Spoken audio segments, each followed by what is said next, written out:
Okay, recently I've been getting a lot of spontaneous lucid dreams, and I think the reason why is for what I'm going to talk about in this video, which is basically lucid dreaming and relaxation. Basically, that being able to like chill the fuck out when it comes to lucid dreaming is really essential to be able to focus on the process, which is something that it was super difficult for me to do.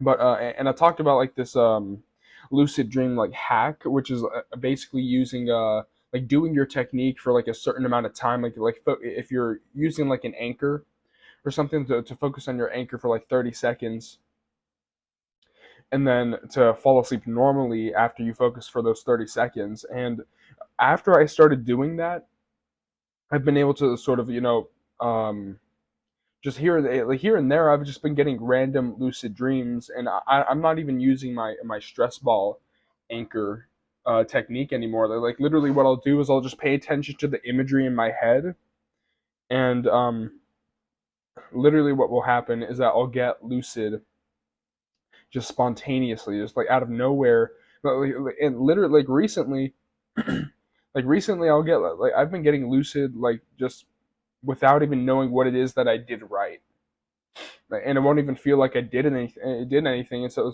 the message of this video, the point that I want to get across, is that relaxation and being able to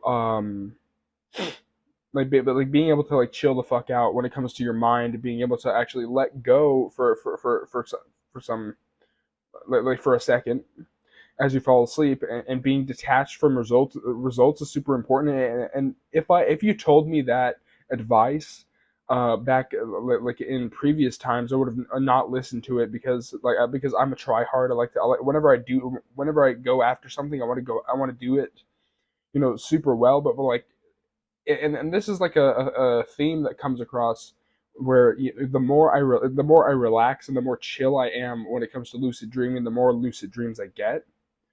And and it's really important that, like, whenever you do start to get into like a sort of start to get in like a flow of lucid dreams, and you start to have like you have a good technique and you start to get into a flow of lucid dreams, that if you encounter like a dry spell of some kind, that you don't go into like a panic mode. And because when the results dry up, like, because I'm a very, results oriented person, and so when the results dry up, I tend to go into panic mode. I tend to, get worried and to try even harder, right? Even though what you need for lucidity is relaxation and the ability to sort of just let go of results and focus on process. That's what it is. Because if you focus on the process, then the results will come, right? And so being able to, going back to, that countdown hack, like focusing for 30 seconds and then falling asleep normally, so that you're not giving yourself insomnia, so that you're not trying to, do your technique and then do your technique and falling asleep like at the same time, right? And so relaxation is key, and being able to like chill the fuck out is key, but also creating a sense of this is another thing where it's like creating a sense of normal as much as you possibly can. That if that you want to fall asleep as normally as you possibly can, without um and maybe I've said this in the other videos, but like falling asleep as normally as you possibly can without altering the process of sleep. Because the whole point is that lucid dreaming is very much like the observer. It's like a particle wave duality. It's like the observer effect. And what you're doing is you're not trying to interfere with the mechanics of sleep. You're not trying to interfere with the experiment. You're changing the outcome by observing it, which is, you're not interfering with any of the actual like moving parts of how sleep works, right? And so if you find yourself, doing, and you can get caught in like a maze of complexity of doing complicated techniques. And so if you ever find yourself, getting caught in like a maze of complexity of like, if you find yourself trying too hard to fall asleep, if you find yourself trying too hard to get lucid, and it feels different, then like, you need to compare like what does it feel like to fall asleep normally, and what does it feel like to, do your lucid dream technique. They should feel not so different from each other, because what you want to do is you want to encapsulate the process of sleep with awareness. You're not trying to change or reinvent sleep, right? Like your body already knows the best way to fall asleep. Like your body, you don't need to reinvent sleep. You need to have some way to bring some awareness on top of the normal process of sleep, right? And another thing too is that like what you're trying to do when you're lucid dreaming is that you're trying to activate like parts of the brain that you use every single day, basically. And this is something where people over. This is another thing where people overcomplicate. When people overcomplicate the technique, people overcomplicate what it is that they're trying to do by. I mean, it's almost like the mantra technique is a really good example of this, where what happens is that people will repeat a mantra to themselves as they fall asleep in like a desperate attempt to get lucid. But the thing about the problem with that, the problem with that is that I mean, imagine if you're going to the store to get milk and the entire way there you're just repeating get milk, get milk, get milk. Like, that's absolutely insane, right? So what you want to do is you want to draw parallels to and I've probably talked about this in another video, but I just want to reiterate the relaxation component, the mapping whatever lucid dream technique you're doing to as closely as you can to something in waking life. That when you're trying to retain awareness of something, that it's the same thing as like holding onto a bus ticket and waiting for a bus to arrive. It's the same thing as going to the grocery store to get milk. It's the same thing as like having an intent to do something in the back. Like you're not. It's just because you're falling asleep doesn't mean that you have to try any harder to do it. In fact, you need to do the opposite and have like a subtle balance where it's just there and it stays there in sort of like a trance state. Like you want to enter a trance-like state as you fall asleep, where you can essentially indefinitely sustain some state of consciousness, some altered state of consciousness that gets you lucid. And I mean, all of the things that you're trying to activate with any lucid dream technique you do are, you're trying to activate parts of the brain that you use every single day. So that whether it's prospective memory, whether it's intent, whether it's awareness, it needs to feel as normal as possible. It needs to feel as a closely, as close. I have allergies today. Dang, it's crazy. But like I was saying, you want to map lucid dreaming as closely as you possibly can um to waking consciousness as much as you possibly can. You want to make it feel um as normal as you possibly can, because what you're trying to activate are parts of the brain that you're so used to using every single day. You're so used to using working memory. You're so used to intent. You're so used to awareness that it's almost like people frame lucidity as if it's a mystical state of awareness, right? It's a mystical state of consciousness that you need to meditate in a cave for 50 years in order to achieve.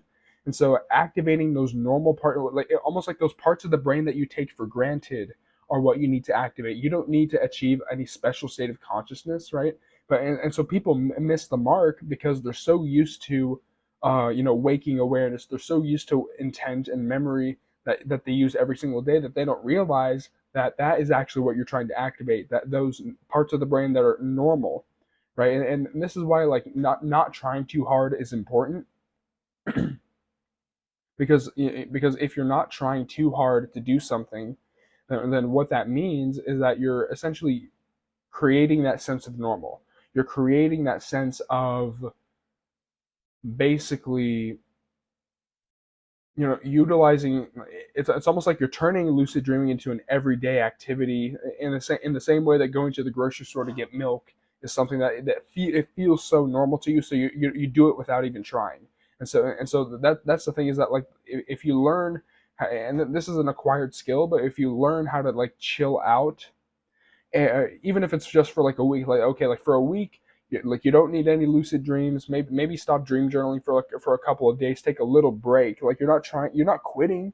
You're just taking like a little break, to where you're not attached to the results or the outcomes, and so you can experiment, and so you can create that sense of normal where you're not trying super hard to activate something that you've had all along, right? You're not trying super hard, to store a memory of like, okay, when I get to the store, I'm gonna get milk.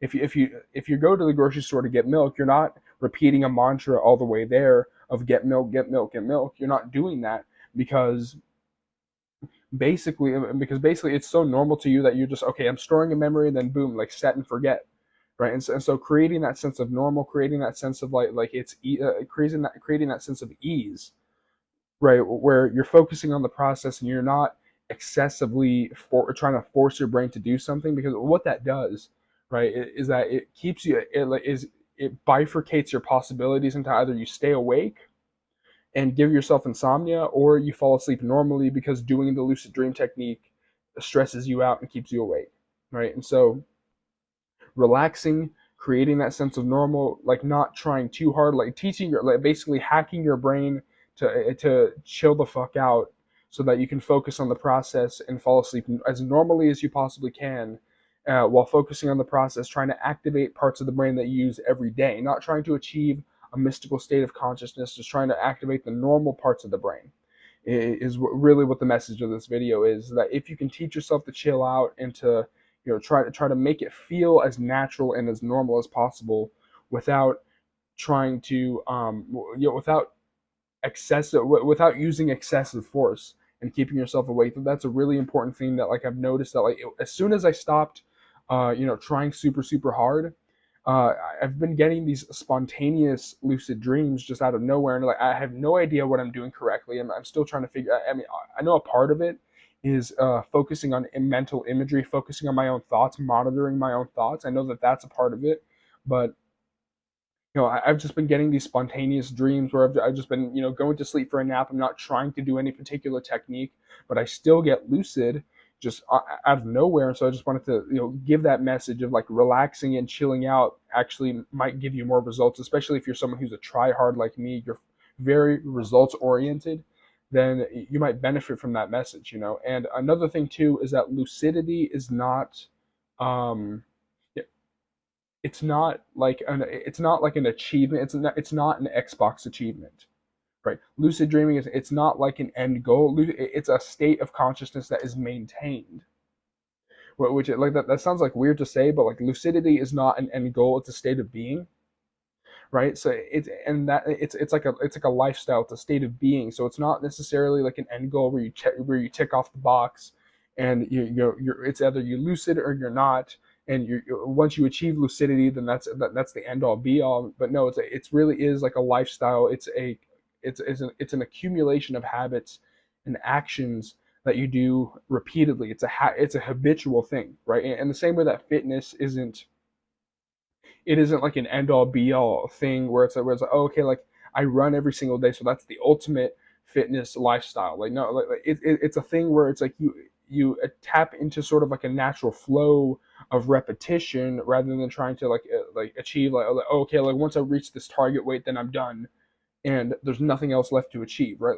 If you want to like have consistent lucid dreams, lucid dreaming at will, then you need to turn it into something that's sort of more of a lifestyle choice, more of something that you do more of something that you do repeatedly as sort of like a background habit that you stick with consistently instead of something that you're try harding in order to get instant results. That's the video.